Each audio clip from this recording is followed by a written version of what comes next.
स्वामी विवेकानंद ने एक बार कहा था कि अपने जीवन का एक लक्ष्य निर्धारित करो, अपने पूरे शरीर को उसे एक लक्ष्य से भर दो और हर दूसरे विचार को अपनी जिंदगी से निकाल दो।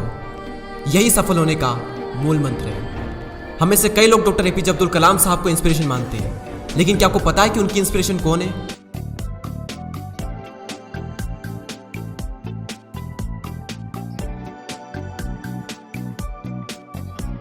स्वामी विवेकानंद।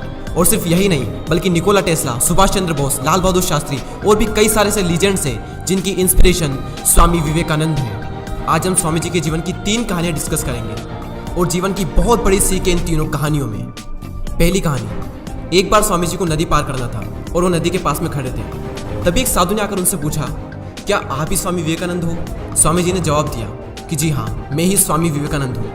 तभी साधु ने पूछा कि स्वामी जी आप यहाँ पर क्या कर रहे हो? स्वामी जी ने कहा कि मुझे नदी पार करना है और मैं नाव का इंतजार कर रहा हूँ। तभी साधु ने कहा कि तुम इतने बड़े इंसान हो, कई सारे लोग तुम्हें अपनी प्रेरणा का स्रोत मानते हैं और तुम एक नदी पार नहीं कर सकते। देखो मैं तुम्हें नदी पार करके बताता हूँ। तभी उस साधु ने पानी पर चल करके उस नदी को पार किया और फिर से पानी पर चल करके स्वामी जी के पास लौट कर आए और बोले कि देखो मेरे पास इतनी शक्ति है, मेरे पास इतना टैलेंट है, मेरे पास इतना ज्ञान है, उसके बावजूद भी मुझे कोई नहीं जानता। और तुम्हारे पास कोई ज्ञान नहीं, कोई शक्तियाँ नहीं, उसके बावजूद भी तुम्हें सब जानते हैं। तभी स्वामी जी मुस्कुराए और साधु से पूछा कि तुम्हें यह विद्या सीखने में कितना टाइम लगा? साधु ने कहा कि 15 साल। इतने में स्वामी जी की नाव आ गई और स्वामी जी ने साधु को नाव में बैठाया और वहाँ से चल दिए। दोनों ने नाव में बैठकर नदी पार की और पार करने के बाद स्वामी जी ने अपनी जेब से 1 रुपया बाहर निकाला और उस नाव वाले को दे दिया। यानी कि दोनों के मिला के 50-50 पैसे यानी 1 रुपया उन्हें दे दिया। तभी स्वामी जी ने साधु से कहा कि जो काम तुम 50 पैसे में कर सकते थे उसके लिए तुमने अपनी ज़िंदगी के 15 साल बर्बाद कर दिए। और अगर यही 15 साल तुम समाज की भलाई में लगाते तो आज तुम्हें भी पूरी दुनिया जानती। और मैंने यही किया, इसलिए मुझे पूरी दुनिया जानती है और तुम्हें कोई नहीं जानता। और स्वामी जी ने साधु से कहा कि तुम्हारी तरह कई सारे लोग ऐसी चीज़ों में अपने दिन, हफ्ते, महीने, साल लगा देते हैं जिनका उनकी ज़िंदगी में कोई मतलब नहीं निकलता।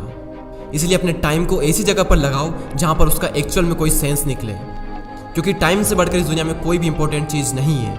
अगर समय बर्बाद तो जिंदगी बर्बाद। दूसरी कहानी, एक बार स्वामी जी एक ब्रिज पर चल रहे थे। तभी वहाँ पर कुछ बंदर उनके पीछे पड़ जाते हैं। कोई बंदर उन पर लपक रहा, कोई उनका प्रसाद छीनने की कोशिश कर रहा और स्वामी जी उन बंदरों से पीछे छुड़ाने के लिए वहाँ से भागने लगे। स्वामी जी भागे जा रहे थे और वो बंदर भी उनके पीछे पीछे भागने लगे। तभी एक आदमी ने स्वामी जी से कहा कि तुम डरो मत, इनका सामना करो। तुम जितना ज़्यादा इनसे डरोगे ये तुम्हें उतना ही ज़्यादा डराएंगे। तभी स्वामी जी पीछे मुड़ते हैं और आंखें निकाल कर उन बंदरों पर जोर से चीखते हैं और तभी सारे बंदर वहाँ से दुम दबाकर भाग जाते हैं। और उन्हीं बंदरों की तरह होते हैं हमारे नेगेटिव थॉट्स जिनसे हम डरते हैं, और जितना ज़्यादा हम उनसे डरेंगे ये हमें उतना ही ज़्यादा डराएंगे। इसलिए नेगेटिव थॉट्स और डर से डरो मत, बल्कि उनका सामना करो। इनसे तुम जितना ज़्यादा डरोगे ये तुम्हें उतना ही ज़्यादा डराएंगे। और अगर तुम इनका सामना करते हो तो नेगेटिव थॉट्स और डर भी एक दिन तुमसे डर जाएगा। तीसरी कहानी, एक बार स्वामी जी उनके गुरु श्री रामकृष्ण परमहंस के साथ कहीं जा रहे थे। तभी रास्ते में उन्हें एक आदमी मिला जो पत्थर पर कुछ बना रहा था। तभी रामकृष्ण परमहंस जी ने पूछा कि तुम इस पर क्या बना रहे हो? तभी उस व्यक्ति ने जवाब दिया कि मैं एक राजा की मूर्ति बना रहा हूँ। रामकृष्ण जी ने पूछा कि क्या उस राजा की तुम्हारे पास में कोई तस्वीर है? तभी उस मूर्तिकार ने कहा कि नहीं, मेरे पास उनकी कोई तस्वीर नहीं है। तभी रामकृष्ण जी बोले कि अगर तुम्हारे पास उनकी कोई तस्वीर नहीं है तो फिर तुम उनकी मूर्ति कैसे बना सकते हो?